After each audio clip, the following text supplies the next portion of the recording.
Hola a todos. Hay un proverbio en Panamá, bueno, no sé si llamarle un proverbio, ¿por qué no? Sí, un proverbio llamado amanecerá y veremos. Cuando hay incertidumbre y uno no sabe qué va a ocurrir, los panameños dejan de complicarse la vida discutiendo sobre lo que podría suceder y dicen, amanecerá y veremos. No es un acto de frescura, es un acto de sabiduría para poder sobrellevar las situaciones inciertas. Hola a todos ustedes, soy Edgardo Garrido Pérez, licenciado en biología con especialización en botánica, doctor en ecología por la Universidad de Göttingen en Alemania y el Centro de Investigación Científica de Yucatán, allá en México, lindo y querido. Y por supuesto también ahora actualmente director científico de la asociación Yapis y Yabors. Estoy hablando un poquito más bajo ahora porque no quiero despertar a los vecinos, porque ya amaneció y vimos que estamos aquí para continuar eh, de parte de Yapis y Yabors para ustedes, los estudiantes de escuelas secundarias en los países de habla española, en esta, digámosle, ¿cómo llamarle? La escuela en tiempos del coronavirus. Está el amor en los tiempos del cólera. Bueno, tenemos la escuela en tiempos del coronavirus, porque el hecho de que estemos en cuarentena no significa que tu proceso de aprendizaje deba detenerse y tampoco significa que la escuela deba ser aburrida. La estamos tratando de hacerlo ameno. Perdónenme por no tener data show, PowerPoint y toda esa clase de cosas que son modernas y tal, pero mi tecnología no da para eso acá.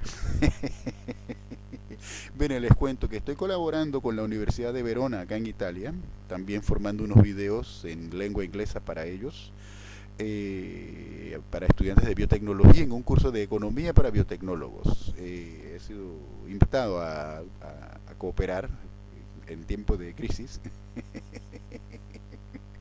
eh, eh, pero el problema es que uno no puede traerse desde la universidad hasta la casa todos esos aparatos que cuestan mucho dinero y que acá en casa no lo tenemos. Entonces, por eso les pido me perdonen. Yo uso una tecnología bastante antigua. Yo uso un Linux. Yo estoy en una computadora vieja pero machetera.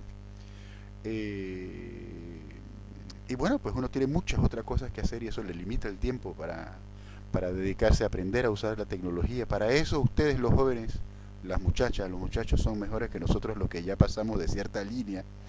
Y por eso continuamos con estas clases para que ustedes se motiven a estudiar carreras científicas. Habíamos quedado, hasta que el sol nos lo permitió ayer, en el tema del origen de la vida y habíamos quedado en que Haldane y Oparin habían formulado una hipótesis basada en las características de la Tierra hace 4.000 millones de años, los gases que la componían la atmósfera, las descargas eléctricas, las lluvias recurrentes con sus concomitantes descargas eléctricas, ¿no? Eh, y cómo a partir de allí, de esa hipótesis presentada por Oparin y por Haldane, después Harold Urey y Stanley y Urey, déjenme ver si déjenme mirar aquí en la diapositiva que tengo acá, a ver si no estoy equivocando los apellidos, me van a perdonar. Sí, Stanley Miller, por supuesto, y Harold Urey en Estados Unidos hicieron el experimento, reprodujeron las condiciones de la Tierra esa. Por supuesto que no pueden reproducirlas todas, ¿no? Porque un planeta entero no cabe en un laboratorio, pero de todas maneras sí se pueden considerar, tomar en cuenta ciertos factores, ciertas variables, meterlas en un experimento, manipular por medio de eso el experimento y fíjate que encontraron pues que a partir de metano, hidrógeno gaseoso, amoníaco, vapor de agua y otros gases así, eh, eh, por medio de la adición de la gran energía del calor, de la luz solar y de las descargas eléctricas, sí es posible que se formen aminoácidos. Recuerde que habíamos dicho que los aminoácidos son la unidad básica para la producción de las proteínas. ¿Qué cosas tiene la vida? Mira, cuando usted compra, hay muchachos que les gusta hacer, ¿no? El deporte, por ponerse así todo fortachones, musculosos y guapos y más atractivos para alguien más. Y entonces esos muchachos a veces le dicen, vean que tómate este polvo con complementos alimenticios que te traigo aquí. Y en ese polvo incluyen, entre otras cosas, aminoácidos. Así que imagínate, yo no sé qué fue lo que hicieron Miller y Urey con los aminoácidos que obtuvieron en el frasco de su experimento. Yo no sé si se lo bebieron. Yo que ellos no lo hubiera hecho porque, no sé, pues a lo mejor sí lo hicieron, no sé, pero igual eso hubiera sido ya otra parte del estudio, ¿no? De si esos aminoácidos eran útiles también para comerse los que salían del frasco o si por el contrario estaban contaminados con alguna otra sustancia. No, vamos, ¿no? Tampoco le vamos a pedir que hagan un experimento por otro. La cuestión es que a partir de eso han habido avances en los estudios de cómo pudo haber sido el proceso de origen de la vida sobre la Tierra. Y recuerden que esto es ciencia, esto no es religión. Los libros de religión nos dicen que hubo dioses o algún dios o alguna fuerza suprema, sobrenatural, imposible, inaccesible para la ciencia que realizó digamos la aparición de la vida en nuestro planeta.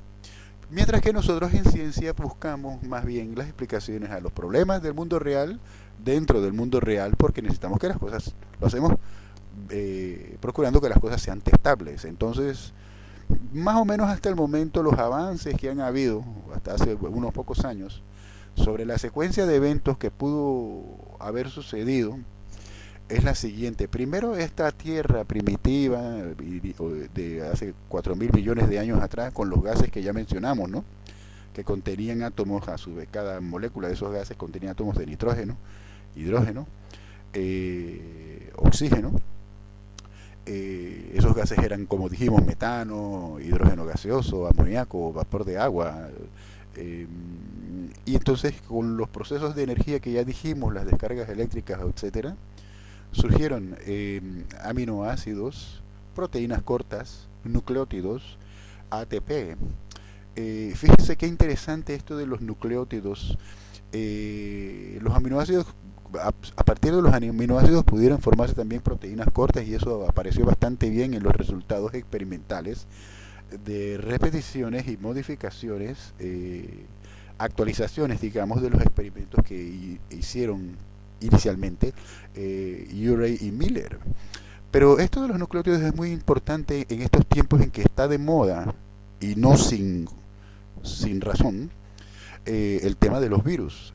Un virus es como una cápsula proteica de proteínas bastante sencilla en comparación con otras, pero dentro de cada cápsula de proteína el virus contiene ni más ni menos que ácido nucleico. Puede ser ácido ribonucleico, el famoso ARN, o RNA si lo que prefieren en inglés, ribonucleic acid, por eso RNA, o ARN, ácido ribonucleico en nuestro idioma. Y a veces DNA, ácido desoxirribonucleico, también el DNA, ese es el orden de las siglas en inglés. Y bueno, pues entonces eso, todavía no estaban los virus en ese momento, pero como la Tierra, nuestro planeta, tenía ya para entonces bastante agua, grandes masas de agua, en varios sitios de nuestro planeta se fue formando lo que, para decirlo en términos coloquiales, los científicos denominan un caldo orgánico, como una sopa de materia orgánica no formada por procesos biológicos, sino por procesos químicos. Y esa sopa orgánica seguía recibiendo energía del sol, de las descargas eléctricas, etcétera, pero también del calor en el propio líquido, en la propia sopa y en ese caldo orgánico. A ver, ¿cómo ocurre? A ver, si usted se va al mar, usted está en un caldo orgánico, porque ya con seres vivos, ¿no? Pero pregúntense un poco, el mar no es solamente el gran océano, no. El mar también incluye zonas de costa, zonas de contacto con materia, con la superficie terrestre, zonas en las que hay tierrita digámosle así, arena, fango sumergido, es decir, en muchos casos arcilla. Así que allí la arcilla, ustedes saben que la arcilla tiene una buena capacidad de que se le peguen las cosas, sobre todo las cosas que están disueltas o suspendidas en agua. De modo que tanto con el caldo orgánico como con esa arcilla ahí, en algunos sitios, eh, con la energía llegada, empezaron a aparecer algunas partículas, por ejemplo las ribosimas, que son ya moléculas, son enzimas. Imagínate, oye, ¿qué es eso de las enzimas? Bueno, en clases posteriores lo podemos ver, lo vamos a ir viendo, pero esencialmente uno tiene enzimas dentro de la barriga, del estómago, que le ayudan a digerir los alimentos. Uno tiene aquí en la boca, en las glándulas salivales, tiene una enzima que le ayuda a digerir el azúcar. Entonces, y existen unas enzimas especiales que son las únicas que no son proteínas, se llaman las ribosimas. Son ni más ni menos que ARN, ¿no? O sea, nos estamos acercando ya al material genético que es el ADN, y recuerden, el ARN es el material genético de los virus. Ese ARN debió estar coexistiendo con moléculas grandes y complejas en ese caldo orgánico con arcilla, y la energía seguía porque hasta el sol de hoy, valga la redundancia, el sol nos sigue mandando energía. Y también hay un calorcito en nuestro planeta, ¿no? Que está allí, no se ha disipado por completo el calor de nuestro planeta, y por eso hay que tener cuidado con el calentamiento global. Queda para otra clase. Entonces, esas de las ribosimas pudieron ir formando microesferas en el caldo. En clases posteriores veremos cómo es posible que gracias a la incapacidad de disolver aceite en agua, se pueden formar efectivamente microesferas, y algunas de esas microesferas tenían ribosimas capaces ya de reproducirse en ese caldo orgánico, y así poco a poco fue apareciendo la vida. Pero antes del surgimiento de la materia viva como tal,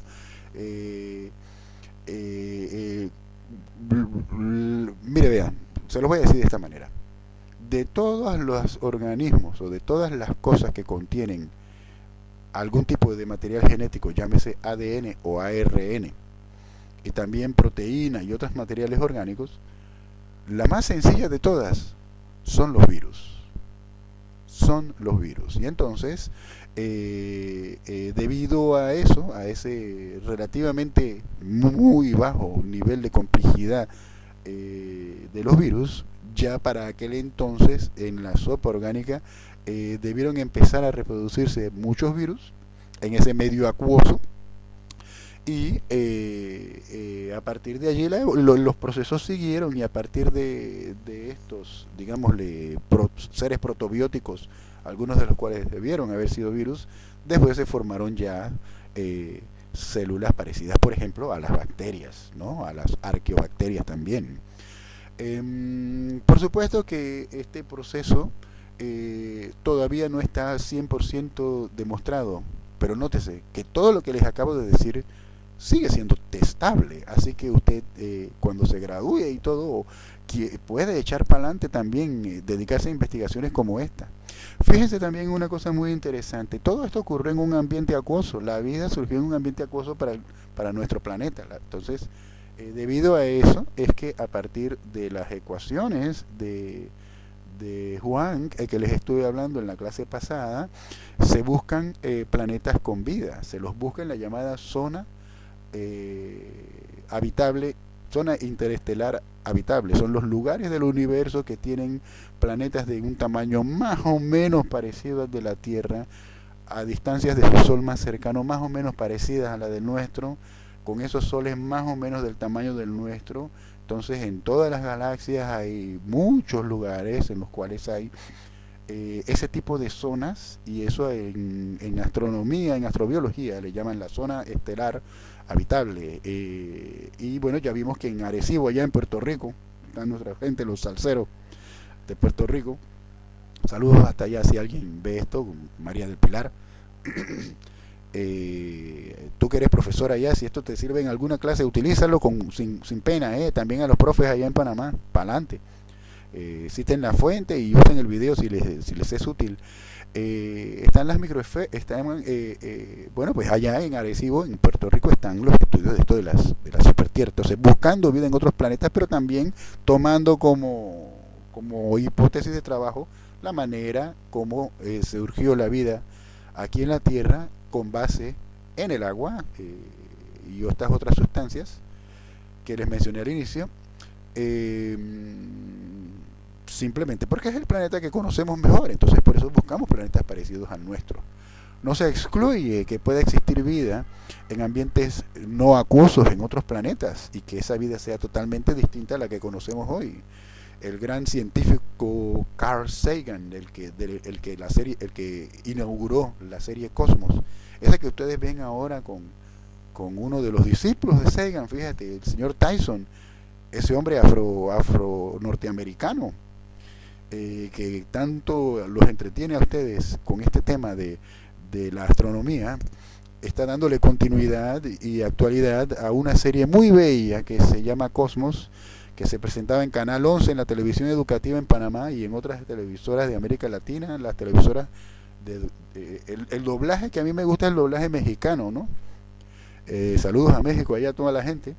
Pero también la hay disponible gratis en YouTube con el español ibérico, también para los que están allá en España. La gente en Barcelona que saben castellano también y no solamente el catalán, son por lo menos bilingües, cada catalán es por lo menos habla por lo menos dos idiomas, el que menos, casi todos te hablan de tres para arriba, bueno, los jóvenes, pues los muchachos.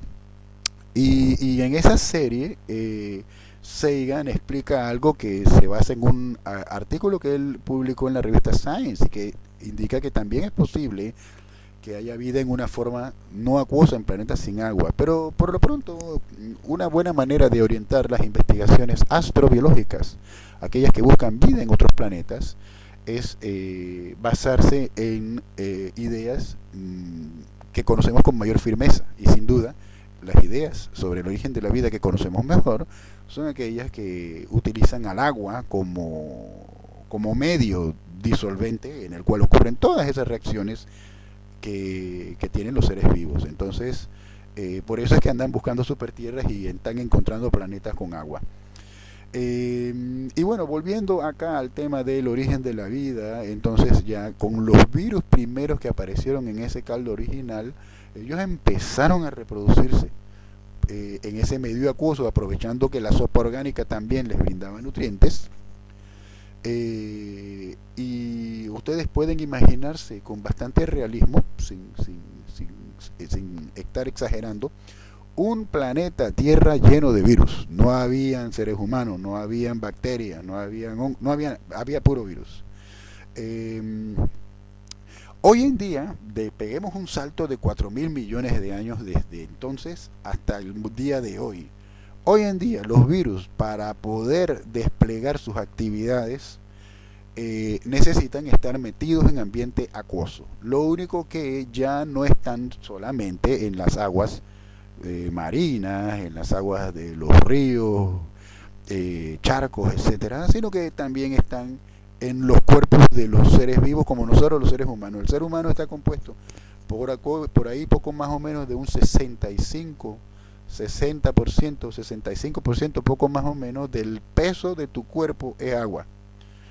La muchacha más bella que tenga en la clase, el muchacho más apuesto, la señora, la doñita cuya salud tenemos que cuidar ahora en estos tiempos y siempre, el anciano, todo ser humano, tú lo ves caminando ahí, le preguntan, ¿cuánto tú pesas?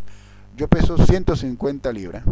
Ah, bueno, 65% de ese peso es agua. Y claro, los virus no son tontos, y los virus llegaron primero a nuestro planeta, mucho primero que nosotros, y necesitan ambiente acuoso. Pues no es que los virus piensen, no es que ellos digan, ah, mira, ya hay un tipo caminando con el agua, no.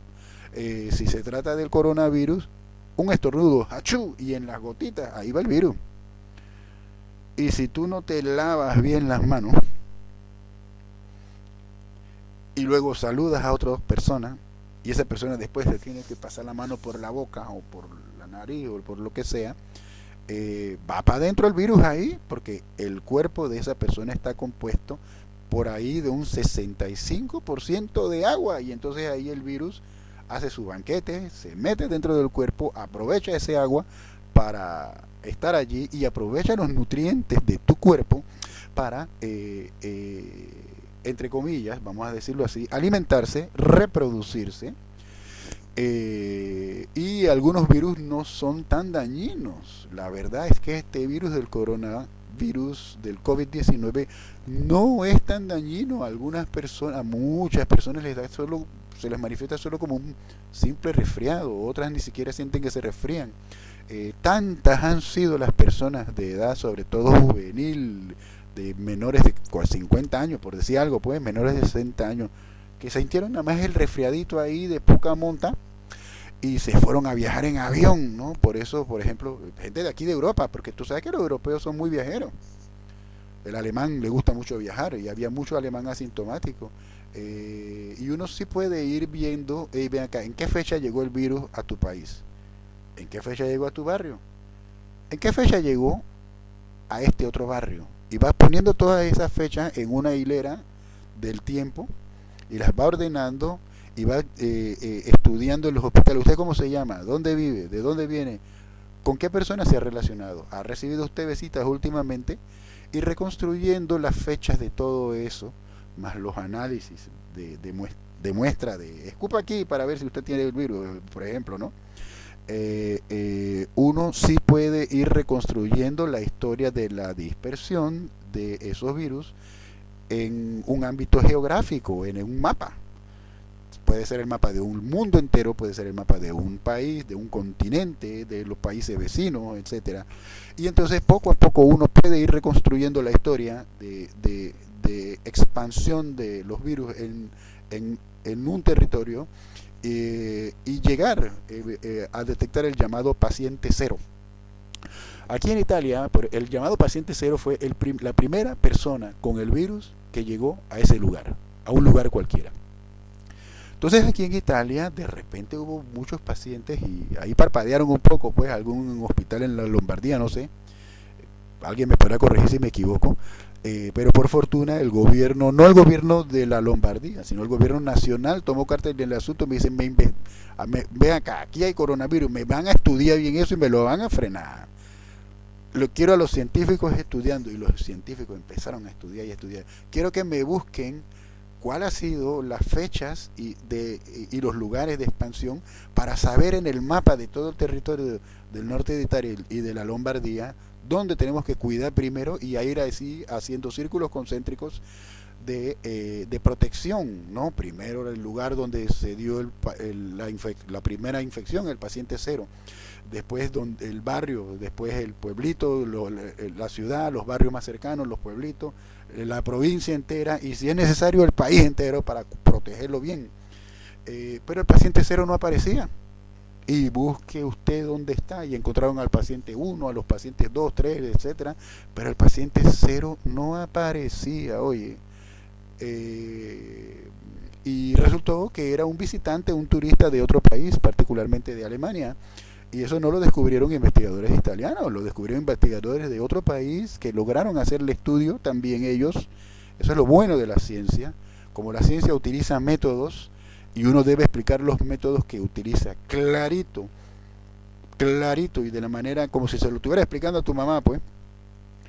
Eso permite que otros investigadores repitan los mismos métodos, los mejoren y descubran cosas que uno no puede descubrir porque no lo tomó en cuenta, pues. Y entonces llegaron otros científicos, hubo otros científicos, me olvidan los apellidos, que ubicaron, dicen, el paciente cero es una persona así asado que vino de tal pueblito en Alemania, tienen el nombre del pueblito allá, y eso se alertó, y bueno, pues ya cada país tenía la decisión: o usted toma en cuenta esta información y lleva a cabo rápidamente medidas de prevención de la expansión de la enfermedad para evitar que los hospitales se saturen de enfermos de manera muy rápida, o simplemente usted no hace nada y los que no hicieron nada ahora están apurados tratando de hacer algo. Pero mientras tanto ocurre eso, pues, y eso se debe a que los virus te llega uno al cuerpo y tú no sientes nada porque es solamente uno. El virus necesita un tiempo porque en el ambiente acuoso él empieza a reproducirse. Entonces, es como en los tiempos de cuando la vida se originó, cuando surgieron los primeros virus, después ellos empezaban a reproducirse, pero no era que lo hacían muy rápido, lo hacían mejor allí donde la sopa orgánica tenía mejores nutrientes para ellos. El cuerpo humano es la sopa orgánica de muchos virus, incluyendo el coronavirus. Los cuerpos de otros animales son sopa orgánica para otros virus, los cuerpos de las plantas son sopa orgánica para otros virus. Y entonces, bueno, el periodo que va entre el momento en que el virus llega a tu cuerpo y el momento en que y entonces ese virus empieza a reproducirse, a reproducirse, a reproducirse, hasta que el momento en que son tantos los que tienen en el cuerpo que su efecto ya te empieza a ser dañino, se llama periodo de incubación. Pero no quiero profundizar demasiado en este tema porque es un tema médico y yo sé que los médicos lo están explicando mucho mejor que yo. No olviden ver en la televisión solamente los médicos. No funciona, créanme, escuchar a quien no sea médico, a quien no sea científico profesional, porque los abogados son muy buenos para la ley y los sacerdotes, pastores son muy buenos para la religión, pero para esto de las enfermedades y de la salud es mejor escuchar a los médicos porque son los que trabajan todos los días con el tema y lo hacen con base empírica. Así que bueno, volvamos al tema del origen de la vida. En ese mundo de ARN, de ribosimas, de virus, por ejemplo, y otros organismos que tenían ARN, bueno, pues fue reemplazado por otro de ADN. Y de hecho hoy en día hay virus que en vez de ARN contienen ADN. Y desde entonces ya nuestro planeta no es el mismo. Ocurrió un proceso de evolución, de cambios, de transformación de los seres vivos de una en otros, que todavía hoy está en marcha. Mire, vea, en clases ulteriores, en las próximas clases, nosotros vamos a ver cómo es esto de la evolución y cómo es que los científicos logran entender cuáles especies de seres vivos evolucionaron de cuáles otras. ¿Cómo fue que los científicos lograron hacer un árbol genealógico de los coronavirus, descubriendo que el tipo, la cepa, la especie, digámosle, de coronavirus de los humanos que nos está afectando actualmente, la COVID-19, tiene un pariente cercano en los murciélagos? Fue una equivocación empezar a decir que en China se come murciélago y que por eso se nos pegó el virus. No, mentira, no viene por ahí la cosa. Simplemente lo que ocurre es que el virus hermano al virus que aparece con los murciélagos y luego hay mutaciones y los virus, pues ya tú sabes, quedan en el ambiente. Los virus quedan en el ambiente sin agua o con un poquito de agua. El virus puede quedar ahí, vamos a llamarle latente, y luego cuando llega un ser humano y lo contacta o si quedó por ejemplo en un alimento, una cuestión, a lo mejor por ahí entró el primer paso de ese virus ya mutante en el ser humano y ya nosotros no hay por qué ponerse a hablar mal de lo que comen otras personas, otras culturas, porque a mí me encanta la comida china y allá en Perú, por ejemplo, en Panamá se come mucho arroz frito, mucho chaumín en Panamá, chaulafán en Perú, en el Ecuador, allá saludo, Marlene y Larico. Tengo un amigo peruano acá en los Alpes que estábamos aburridos porque no es nuestro clima, no es nuestro idioma y cada vez que queríamos conversar nos encontramos en un restaurante chino, porque a mí el sabor de la comida china me recuerda a Panamá, porque en Panamá los chinos nos enseñaron a hacer chaumín. Hay muchos panameños que en su casa no son chinos y cocinan chaumín en su casa de vez en cuando. Otros hacen arroz frito, que le llaman arroz chino, que en Perú lo modificaron y le llaman chaulafán. Esa delicia que es la comida china. Yo estuve enamorado de algunas chinas, pero me dijeron que no, bueno, por feo será. Allá en Panamá me pasó eso. Y bueno, pues aquí ya pues quedé en pierna con una italiana, pues ¿qué culpa tengo yo? ¿Qué culpa tengo yo? Pero bueno, pues entonces yo les dejo aquí abajo en el hipervínculo un video de YouTube que resume bastante bien digamos, de una manera un poco, eh, ¿cómo decirla? Sucinta y agradable. ¿Cómo fue la evolución de los seres vivos? Les podría recordar en algo a estos videos de los Simpsons, en el que parece la evolución de los seres vivos hasta llegar al ser humano, mientras que Homero Simpson venía involucionando, regresando al mar. Pero bueno, en fin. Entonces, mira, aquí les dejo este tema del origen de la vida. Por supuesto que es un tema que todavía está abierto, porque 4.000 millones de años no son poca cosa y claro que pueden ir faltando evidencias, pero créanme, hace 20 años había menos evidencia, hace 30 años había menos, hace 50 años había menos, hace 100 años no había nada de evidencia y ahora ya poco a poco hemos podido ir avanzando, y esto gracias al hecho de que la ciencia no se conforma con lo que sabe. No se conformen ustedes tampoco, estudien una carrera científica, porque seguiremos teniendo futuras epidemias, como futuros virus, futuras enfermedades que solamente ustedes en el futuro, porque nosotros vamos a estar muertos, porque nos vamos a poner viejos y algún día nos vamos a mudar al otro barrio, y ustedes estarán allí como relevo para hacer las cosas mejor que nosotros. Lo pueden hacer mejor que nosotros. Pero bueno, pasemos ahora a otro punto, hablando de eso, de que la ciencia aprende a irse mejorando a través del tiempo, que ustedes lo pueden llegar a hacer mejor que nosotros. Hay que decir que los científicos de hoy, con este tema del origen de la vida, lo están haciendo bastante mejor que los de hace, digamos, ¿qué te gusta? 100, 200, 300 años. ¿Cómo se pensaba que había surgido la vida?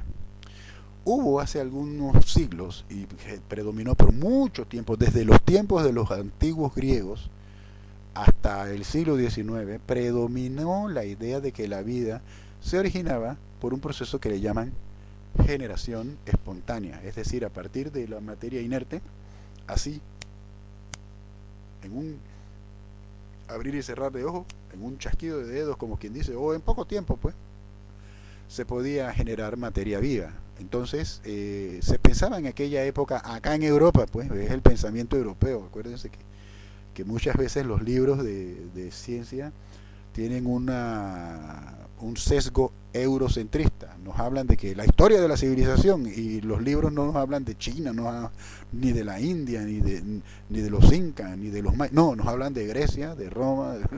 Pero bueno, se pensaba en aquella época, en todo caso, que si alguien deja hoy camisas sudadas junto a espigas de trigo, bueno, el trigo es en Europa, ¿no? Se nota que la idea es de por acá.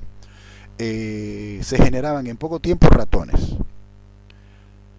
Que si tú dejabas la carne destapada y la dejabas que se pudriera, eso formaba gusanos y moscas. Que si tú agarrabas carne o sopa y la dejabas pudriéndose, eso generaba bacterias y otros microorganismos, ya cuando se habían descubierto los microorganismos. Eso le llaman generación espontánea. Habían otras ideas también, ¿no? Pero fíjense que todas estas ideas tienen una cosa en común: son testables. Están equivocadas, hoy lo sabemos, pero son testables. ¿Y sabes qué? Yo les voy a dejar a ustedes para que sus maestros, sus profesores allá les pongan de tarea un trabajo individual. Diseña usted en su casa 3 experimentos con el objetivo de testar cada una de las 3 hipótesis antedichas. La hipótesis de que las camisas sudadas junto con espigas forman ratones, que la carne pudriéndose forma gusanos y que la carne o sopa pudriéndose forma bacterias y otros microorganismos. ¿Cómo diseñarías tú un experimento? Bueno, para los que les gusta la historia, les dejo para la finalización ya de este módulo en suspenso cómo fueron algunos de los experimentos que hicieron otros científicos para testar aquella idea y con los cuales descubrieron que la generación espontánea estaba equivocada. Entonces, yo se los dejo allí. Tengo que ir a hacer mi desayuno. Estoy acá con mi familia, estamos bien en Italia. Saludos a todos ustedes. Esto es Yapis y Yabors, Lápiz y Semillas. Es una organización, una asociación civil que incluye mayormente, nosotros incluimos estudiantes de doctorado en distintos países, en distintas universidades, gente con título de doctorado, gente que son profesores universitarios, una buena cantidad de jóvenes de pregrado, de ingeniería, de licenciatura, en países como el Ecuador. Estamos iniciando nuestras investigaciones en Panamá, aprovechando este último viaje que hice en el 2019, allá con ayuda del Parque Nacional Soberanía, de la Universidad de Panamá, el herbario, del profesor Daniel Emén, Dora Quiroga. Allá un abrazo a la gente de la maestría en ciencias en biología, allá en biodiversidad, y no recuerdo bien el nombre de la maestría, allá en la Universidad de Panamá, a la CENACIT, que tuvo la gentileza de invitarme allá para dictar un curso, fíjate tú, en cooperación con el gran Rafael Zamudio, que es uno de los grandes zoólogos que hay en nuestro país, en Panamá. Bueno, entonces Yapis y Yabors se dedica a el estudio, conservación y promoción de la diversidad natural y la diversidad cultural. Y por supuesto que este tema del origen de la vida significa tratar de responder a la pregunta: ¿cómo se originó la biodiversidad? Y por supuesto también que el tema de la culinaria, de cómo se cocinan los distintos alimentos, las distintas especies de plantas, corresponde a cómo se ha originado y cómo se mantiene la diversidad cultural, que está asociada también a la diversidad natural. Así que por eso yo soy biólogo y colaboro con mi compadre, el presidente de Yapis y Yabors, el historiador David Tella, para que se formen una idea. Entonces, pa'lante con la diversidad, que es lo mejor que tenemos en este planeta, porque sin diversidad no encontramos soluciones a nuestros problemas. Si todos pensamos igualito, si todos tenemos la misma manera de vivir, no vamos a poder encontrar en otros ideas para resolver problemas nuevos, tales como por ejemplo el coronavirus. Si en vez de haberse burlado de los chinos en un inicio, hablando mal de los chinos y discriminando a los chinos, las personas se hubiesen dedicado a leer y a tratar de entender lo que los científicos chinos estaban diciéndole al mundo, muchas personas hubieran tenido menos miedo al coronavirus, y hubieran tenido la capacidad, como lo está teniendo los países de todo el mundo ahora, de leer los científicos de los científicos panameños, los científicos italianos, de los Estados Unidos, de todos lados, están leyendo lo que han ido generando los investigadores chinos, y gracias a eso estamos en el proceso difícil, traumático, pero realista, de superar esta dificultad que nos ha impuesto el coronavirus. Así que usted, de parte de Yapis y Yabors, le reitero mi mensaje: meta para adelante su idea. Si usted quiere estudiar una carrera científica, hágalo. Y si esto es malo para la matemática como yo, no importa. Si te gusta tu carrera científica, dale, que la matemática no hay que tenerle miedo tampoco. Pero eso es otro tema y yo se los dejo aquí. Me despido de ustedes. Pásenla muy bien, cuiden su salud, sigan las recomendaciones del Ministerio de Salud de sus respectivos países, sobre todo aquí donde las cosas están bien sugeridas. El doctor Jaime Nieto en Panamá es el infectólogo que asesora al Ministerio de Salud en dicho país, y él está explicando las cosas bastante bien porque es un buen infectólogo, y yo no lo conozco personalmente, pero yo cada vez que lo escucho digo, por ahí viene bien la cosa. Quizá los periodistas, cuando lo entrevistan a él o a otros sobre este tema, no deberían en los televisoras utilizar un fondo musical todo así dramático, ¿no? Así como de teatral. Porque si lo que nosotros queremos es que la gente no se asuste, la estamos informando para que no se asuste, entonces es muy importante que no se use un fondo musical melodramático de telenovela para hablar de un tema que no debería, que es un tema serio, que es un tema importante, relevante, pero que sin miedo es que hay que enfrentarlo. Entonces, un abrazo y se me cuidan.